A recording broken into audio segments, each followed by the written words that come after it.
More than any other natural threat to our existence, a mass extinction event involving a collision with a large near-Earth object may be the most likely. Asteroids and comets are the primitive leftover ingredients from which the solar system formed. They are strewn haphazardly throughout our neighborhood, thrown about by gravity like trash over a windy landfill. There are a great number of these small rocky bodies circling the Sun in menacing, highly elliptical orbits that can cross the relatively circular orbits of the planets. It is these orbits that make them so dangerous.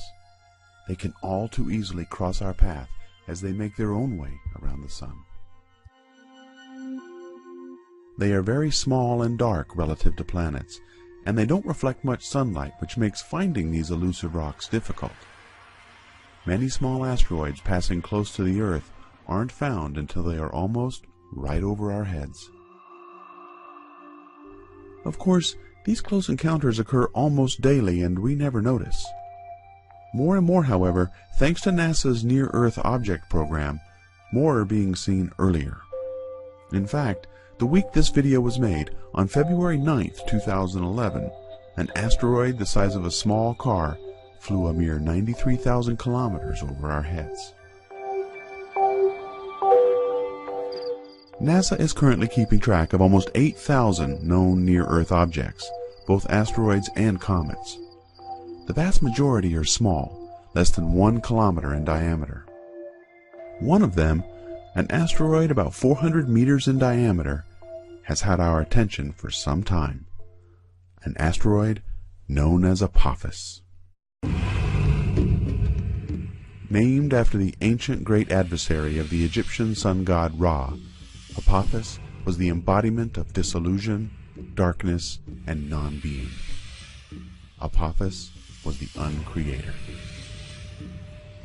It isn't surprising that with such a name, Apophis the asteroid has started to garner attention.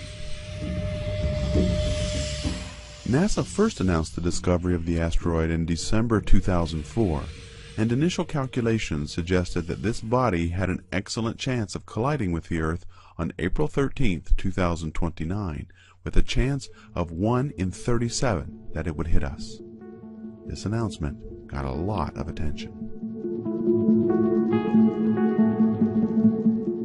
Follow-up radar observations at the Arecibo Planetary Radar Telescope, performed almost immediately after the discovery, ruled out that possibility. These radar observations, coupled with more detailed analysis of historical images, eliminated the possibility that Apophis would collide with the Earth in 2029, but it will come extremely close. It is currently projected to come so close that it will fly within the orbit of geosynchronous satellites, less than 40,000 kilometers over our heads. While this close encounter with Earth won't be cause for alarm, the story isn't over. The exact path Apophis follows in April 2029 is crucially important, because it will determine whether it hits the Earth when it circles around a second time in 2036. If, in April 2029, Apophis passes through a very narrow window known as a keyhole as it passes by the Earth, its orbit will be affected such that when it returns in 2036, it will directly cross that of the Earth and collide with it on Friday, April 13th.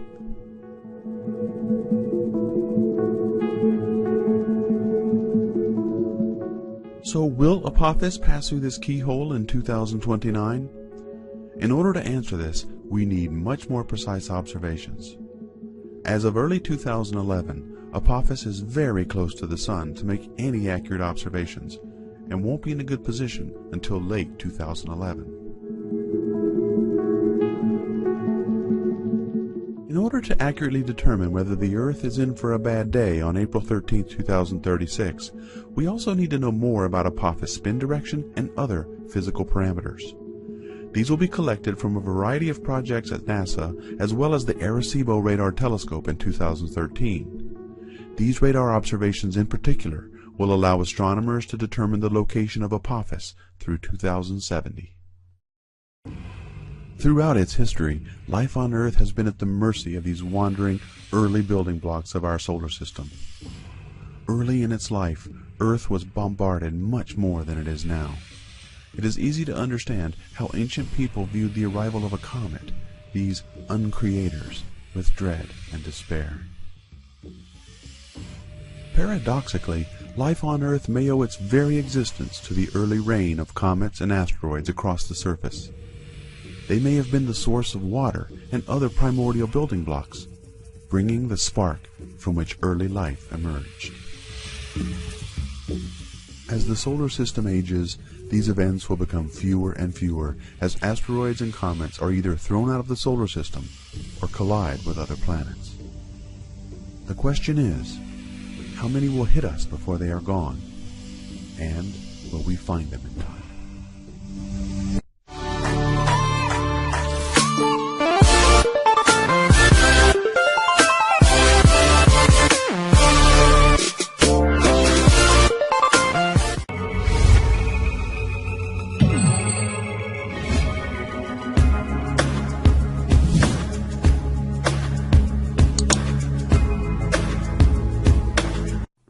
Are you serious? Are you serious?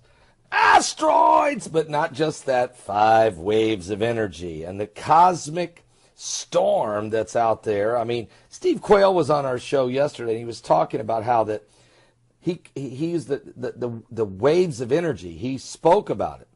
He said it's being caused by planet X, or as Gil Brazar would say, planet 7X, and that this gravitational pull is warping the asteroids, swinging them into the path of the Earth, and that's why we're seeing such an increase. Matter of fact, NASA right now has listed, as of today, 1,771 potentially hazardous asteroids that would be called near-Earth objects that we're tracking right now. And one of those asteroids is going to go whizzing by the Earth today. It's asteroid 2005 VL1. That's 2005 VL1. It's a pretty good size rock. It's 18 meters in size. Good news is it's not going to hit us. It's going to go by the Earth at about 2 million miles away from us. It's not going to hurt us. But again, every day we are constantly seeing asteroids and meteors picking up. Matter of fact, we had 15 fireballs that pierced through our Earth's atmosphere last night, just last night. So we continue to watch it. Today, my guest is Mike from around the world. He'll give us the update on this second of the 5 waves of energy. We already have seen a ton of activity, an increase in asteroids, fireballs, and meteorites, no question, and earthquakes and sinkholes opening all over the planet. Big cracks, all kinds of things going on. He's keeping a close eye on this. As the core of the Earth, the magma is shifting. Are you serious? And while that's going on, of course, we know that the intensity of the pressure that's affecting our magnetosphere. And matter of fact, that has been captured by BP Earthwatch and Dutch Sense and others, and even NASA now is coming up with an excuse for why we're receiving so much energy waves. They're calling them cosmic rays, and they're saying that they're coming from a distant star that was sucked into a black hole 50 million light years away. Well, that's nice, never a straight answer, but that's their explanation.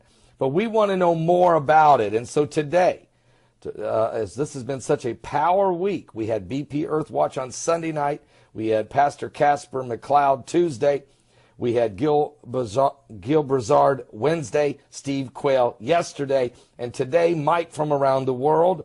And next Monday, my guest is going to be from Caravan to Midnight, John B. Wells, the radio personality who hosted for many years on Coast to Coast and has a syndicated broadcast right now. John B. Wells will be my guest on Monday to talk about a numerous amount of things.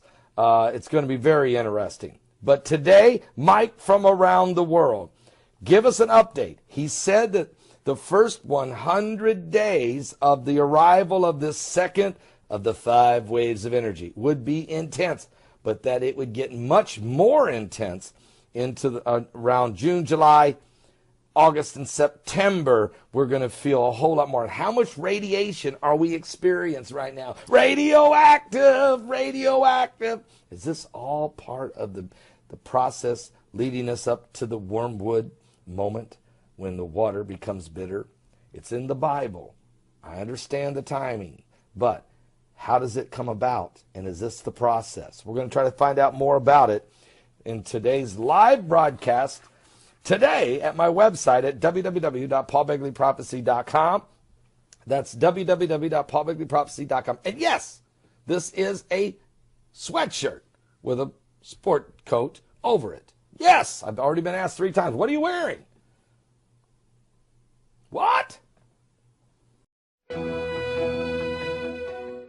Are you serious? Are you serious? Okay, I received this picture. This was taken in the Montana sky yesterday.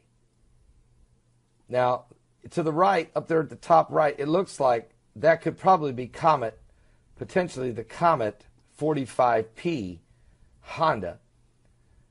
We don't know what these other one.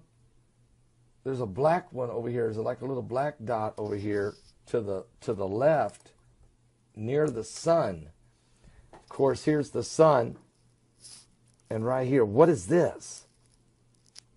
Okay, now there's been several pictures been surfacing of this little black, what looks like a distant planet or something that's been near the sun that's got people concerned. Of course, we know what this is. There's your poisonous chemtrails just happen to be rolling by.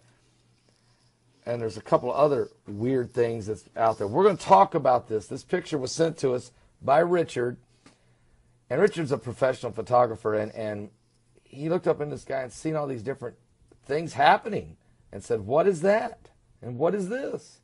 Of course, some of this could be explained with something to do with the camera. But he is a professional photographer, so he would understand lens flares and those types of things, obviously.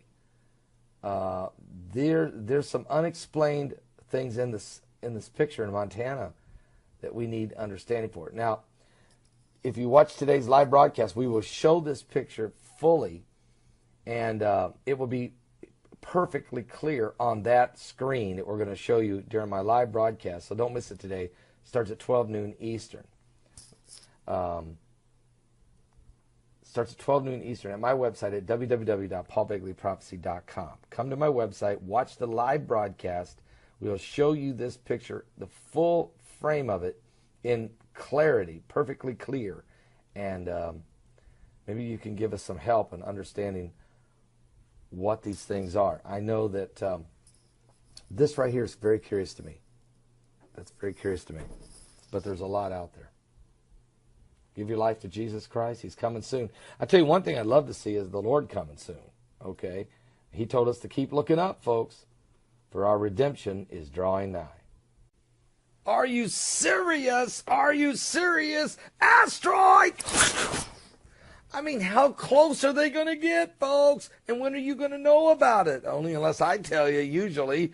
But we've got an asteroid that's going to be another near-Earth encounter. It's close encounter of a deep space kind. Yes, it is. It's only it's only 10 meters in size, but that's huge. 10 meters, 30 feet, big rock. There's a lot bigger ones. But this thing is going to come by the Earth less than 200,000 miles from the face of the Earth. In other words, closer to the Earth than the moon. Okay? Shouldn't hit us. But nobody ever tells us about it. Okay? The name of this asteroid is 2017 BX. Now, it's fairly new. They just found it. At least they're giving us a little bit of a head start. It's going to happen Wednesday, January 25th. Okay? Wednesday, January 25th. We're going to have this close encounter with an asteroid. But we've already been having quite a bit of activity. Matter of fact, there was 14 fireballs that broke through the Earth's atmosphere last night. So in the middle of we got 7.9 mega earthquakes going on in Papua New Guinea. We got tornadoes tearing through the southern part of America, killing 16 people in Georgia, 4 people in Mississippi the night before. We've got all kinds of different types of storms and radiation and solar flares in the sun. And I'm just saying, folks, it's just we're continuing to see extreme weather conditions. And we may have tornadoes tonight in Florida before it's all said and done. So I need you to stay awake down there in the south. Not only Florida, but maybe even back up in Georgia again. But just the southern states, stay awake. Stay awake, okay? Anyway, I'll talk to you guys about all of this tonight at Sunday Night Live. Starts at 7 p.m. Eastern. Now, we're going to have a powerful program because we will be praying over special needs and special prayer requests that are taking place. And we truly want you to know that God is answering prayer in a mighty way as we pray over these needs. We're going to cover all of the different events: bus crashes, train derailments, volcanoes, tornadoes, solar flares, asteroids, earthquakes, and a whole lot more. Oh, and Madonna wanting to blow up the White House. What? Come on. Can't we ever get a break? Give your life to Jesus Christ, folks. We'll run out of time. Are you serious? Are you serious? Asteroids! Yes, in a few hours, we're going to have a close encounter with an asteroid just newly discovered, and it's asteroid 2017 BX. Now, this thing is going to go scraping by the Earth, even closer than the scientists in the NASA and other observatory satellites anticipated. It will be 0.68 lunar distance. That's about 150,000 miles from the face of the Earth, much closer than the moon. And we didn't even know about this asteroid till 3 days ago. And so I brought this up. Hey, just discovered, here it is, and it's going to go whizzing by in a few hours. Tomorrow, on January 25th, in just a few hours from now, this asteroid is going to come dangerously close to the Earth. Now, the probability of impact is a good chance it's not going to hit us. But when you don't discover an asteroid quick enough, you don't have time to read its speed or distances or its trajectory as well. You have less time to analyze it. We know how big it is. It's 10 meters in diameter, so it's a 30-foot rock. Huge. There's a lot bigger asteroids, but it's not a rock we want to get hit with. This thing hits us, it would be about 30 times more powerful than the one that hit in Russia in February of 2013. And we have no idea where it would land. So we don't want it hitting us. We don't think it will. But this is the kind of thing that all of us got to be aware of. Now, the Bible said there would be, that the stars would fall from heaven like a fig tree would cast its untimely figs when it's shaken of a mighty wind.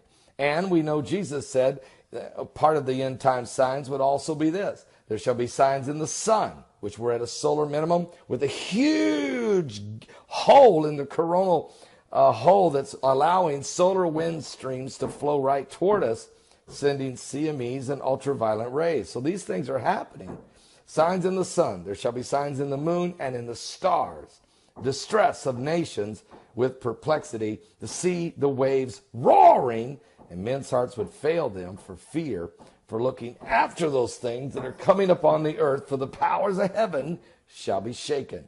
Then, here's the good news, then shall they see the Son of Man coming in a cloud with power and great glory. And when these things begin to come to pass, he said, look up, lift up your head, for your redemption draweth nigh. I'll be back with more current world events and how they relate to biblical prophecy. We're not going to get hit, I don't think, but it's close. It's close, and we didn't have much time to prepare. Are you saved? Jesus will come faster than this. You'll have no time to prepare, and you'll get no warning. And he's coming soon. Don't be left behind. Are you serious? Are you serious? We have some breaking news coming out of Yemen. The Russian ambassador to the nation of Yemen has just been assassinated. after armed gunmen stormed the Russian embassy in Yemen and have shot and killed the Russian ambassador. Now, we just had just a few weeks ago, the Russian ambassador to Turkey was shot in public, given a speech at the podium at an art display at an art museum in Turkey, in Istanbul. And everybody's seen this. Now, this has happened, folks, just about an hour ago. Ambassador Vladimir Dushkin has been reportedly assassinated in the war-torn country of Yemen. The diplomat was reportedly assassinated in the capital of Sana'a. The assassination was reported by Saudi Arabian news agency. So I'm also getting this from our word on the street, very reliable source, who's right about 90% of the time on unconfirmed reports. And we actually received this information from him first. I did not run with it until at least got a couple confirmations. I have got these confirmations out of the Middle East. Heidi has received those, and including a Twitter account, but at least 2 Saudi Arabian news agencies, and now 3 news agencies out of the United Kingdom. There is some reports that Mr. Dushkin is not dead, but most of them say he was shot and killed and assassinated. The Russian embassy in Yemen has reportedly said no one's been shot, and that's what they're telling NBC News at this point. But again, the Washington Post said that it had not spoken to the duty officer at the embassy in Yemen, and he had denied there had been any attack and said the ambassador was fine. But now, that was before other reports started coming in that yes, he has been shot and killed. Mr. Dushkin was appointed by Russian President Vladimir Putin on August the 16th, 2013, and he's been the ambassador for Russia in Yemen. So word on the street is he was assassinated and killed. And there are Saudi Arabian news agencies reporting that he is dead. We have also news agencies from the UK reporting that he is dead. But the Washington Post is saying that NBC is still saying the word they got from the Russian authorities out of Moscow that he is not dead. So that's where we're at. I am going to give you more on this information at my backup channel. If you go to coming_apocalypse, I'll give you even more of an insight of information we have and keep you updated on this story. So go to my backup channel, if you will, at coming_apocalypse. And that's where all the updates on this story are going to be today. I'm telling you, we're living in the last days, and the Russians are being targeted. The sanctions that Obama put on them, the confiscation of their 2 intelligence compounds, these 35 diplomats that were kicked out of the country. He did an executive order just the other day, and there's several Russian businessmen, their assets are being frozen and stolen, confiscated. Okay, now Russian ambassadors are being shot dead in different parts of the world, especially the Middle East. So, and then the United States has just moved 3,600 U.S. troops into Poland, along with 87 tanks and over 100 and some armored vehicles along the border of Russia. Now, it's getting serious, folks, and we got to see what this really all means. And we're just 6 days away before a brand new president is coming into the United States, the 45th president of the United States, Donald J. Trump, to be inaugurated on Friday. Will he get in? You got Rosie O'Donnell's calling for martial law and a military coup of the government. Are you serious? And there's going to be 700,000 protesters coming to Washington during the inauguration. This is not good, but this is where we're at. We'll keep a close eye on all of this. We're living in the last days. Give your life to Jesus Christ. Go to my backup channel. Subscribe to it, please. I need you to subscribe to it. Protect my backup channel, if you would. Coming_apocalypse. Updates will be there. God bless.